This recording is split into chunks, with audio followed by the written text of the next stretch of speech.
there are a few things where the British, as I say, the penetration is through these companies, through chartered companies. Companies they give a charter to like a certificate kind of thing. You have the right to trade, and nobody else has the right to trade in this territory.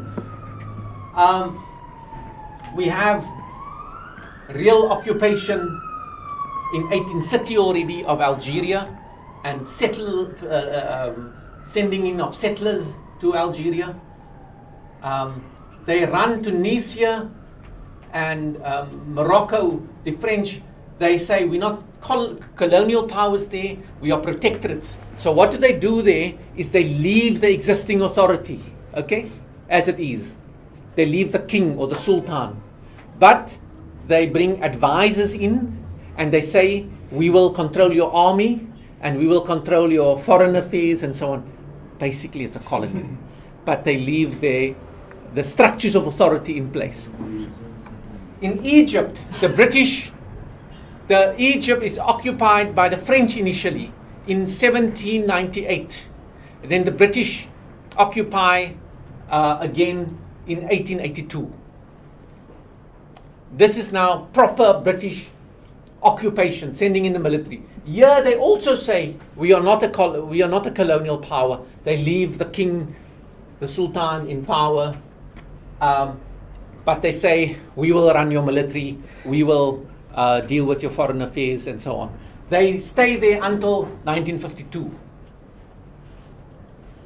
Okay, so the indirect colonial ruling. No, I'll tell you what indirect rule is now. I think I have a next session with you about colonial administration. So what happens now after the Berlin Conference, and they are now the powers. The French control these territories. Actually, the map doesn't exactly look like this after Berlin, because the French take all the Senegal, Mauritania, Mali, Guinea. They take much of West Africa, Niger, and they control them in three big sectors. So French West Africa, French Equatorial Africa, and so on. Okay, as a bigger unit. Only with independence do they break it up further. But how do they actually rule this? With very few people.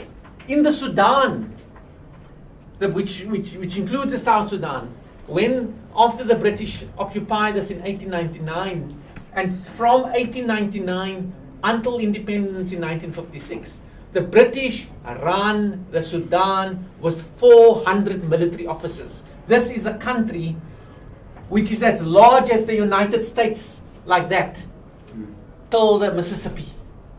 This country is as large as these maps are all wrong, by the way. They're all very wrong in terms of size. They are wrong. You can put the whole United States in here, and you can put Greenland is much smaller than this. Greenland is a fourth the size of it. Go to the Guardian yesterday. There's an article on why Google Maps get Africa wrong. But it's a whole thing about the map projections that actually always shrinks Africa's size. I mean, we're already so bloody poor. Why still mess up our maps, and make us smaller than what we are? But it's interesting, they go through various projections, and anyway, the point is, they could run colonies with few people. Nigeria, northern Nigeria, also massive territory. They had a handful of people. What they did was use the chiefs. Okay? They made the chiefs into authorities.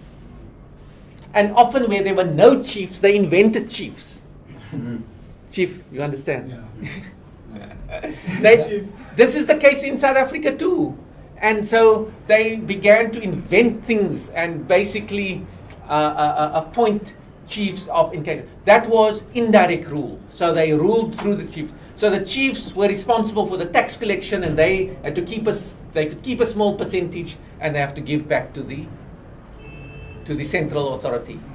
There's a wonderful detailed description of this. The man behind this is a British colonial official called Lord Lugard.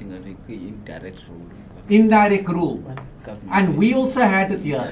Indirect rule.